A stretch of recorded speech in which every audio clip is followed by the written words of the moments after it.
Hai, aku Indah. Kembali lagi di Indah Review Buku. Pada video kali ini, aku akan mereview sebuah buku karya Bung Firsa Besari yang berjudul Arah Langkah. Buku Arah Langkah ini merupakan karya keempat Bung Firsa Besari yang diterbitkan pada bulan Mei 2018 lalu. Berbeda dengan buku lainnya, dalam buku ini Bung Firsa menceritakan mengenai pengalaman pribadinya. Bukan tentang Juang, Ana, Kasuarina, atau tentang tokoh Aku dan Kamu. Oke, langsung aja kita mulai reviewnya. Dari segi cover, aku sangat suka sekali cover bukunya. Di atasnya juga ada tulisan, sejauh apapun jalan yang kita tempuh, tujuan akhir selalu rumah. Aku suka sekali. Kemudian kita juga dapat pembatas buku dengan gambar yang sama dengan cover seperti ini. Nah, masuk ke dalam seperti ini bentuknya. Kemudian di buku ini yang menariknya adalah tidak ada daftar isi, jadi langsung kata pengantar dari Bung Firsa. Dengar kata tabik, aku jadi ingat tokoh bernama Mingke dalam tulisannya Pak Pram. Kemudian tidak ada daftar isi dan langsung masuk ke dalam subbab-subbab pada setiap judulnya. Jadi lebih kayak diary, dan memang ini kan bukunya menceritakan tentang pengalaman pribadi Bung Firsa. Di buku ini Bung Firsa menceritakan pengalaman perasaan patah hati yang pernah ia alami yang bisa menjadi semangat untuk dirinya berpetualang mengelilingi Indonesia. Cerita di dalamnya memiliki pola cerita atau alur cerita masa kini dan masa lalu, jadi semacam kayak flashback gitu.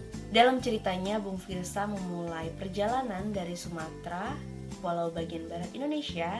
Ia menceritakan kisahnya dalam memilih keputusan untuk keluar pekerjaan dari pegawai kantoran, kemudian mengejar passion di bidang musik, jatuh cinta pada tokoh bernama Mia, dan bekerja keras untuk menikahinya, sampai mengalami pengalaman dikhianati oleh sahabatnya sendiri. Kisahnya berlanjut dengan pertemuan dengan seorang gadis tomboy bernama Prem yang hobi sekali berpetualang dan memiliki mimpi yang sama untuk berkeliling mengelilingi Indonesia. Mereka pun berpetualang dengan satu tokoh lagi, laki-laki bernama Baduy. Buku ini terdiri dari 300 halaman dan dalam setiap babnya disisipi dengan foto Bung Firsa Besari selama berkeliling Indonesia. Contohnya seperti ini. Dan ini. Kalian bisa lihat-lihat di bukunya pemandangan-pemandangan gitu. Dan ini. Dan si bahan untuk gambar atau fotonya itu tuh dibuat kayak majalah gitu. Beda sama teksnya.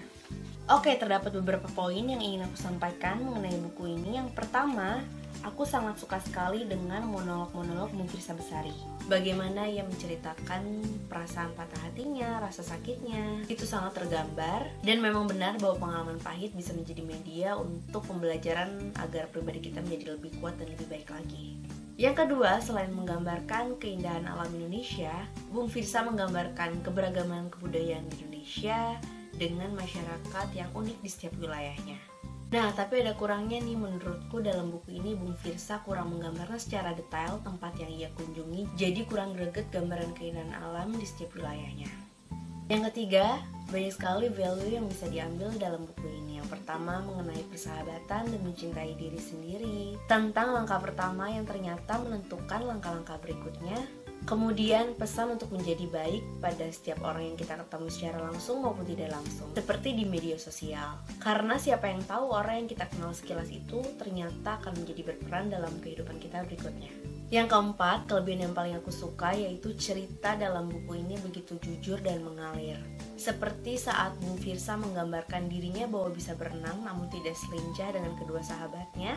Kemudian penggambaran interaksi antara Bung Firsa dan juga Baduy yang tidak dibuat secara dramatis seperti pada kisah sahabat dalam buku-buku umumnya.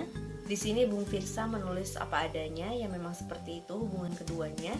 Nah, tokoh bernama Prem jadi tokoh penting penengah di antara keduanya. Yang kelima, kelebihannya yaitu keunikan dari judulnya yang terdiri hanya satu kata. Contohnya ini. Terus di bawahnya ada kayak semacam definisi dari judulnya dalam format seperti di kamus, contohnya seperti ini. Ada arkais, terus di bawahnya ada definisinya. Terakhir, banyak sekali kalimat yang dapat dijadikan quotes dalam buku ini. Beberapa ada yang paling aku suka.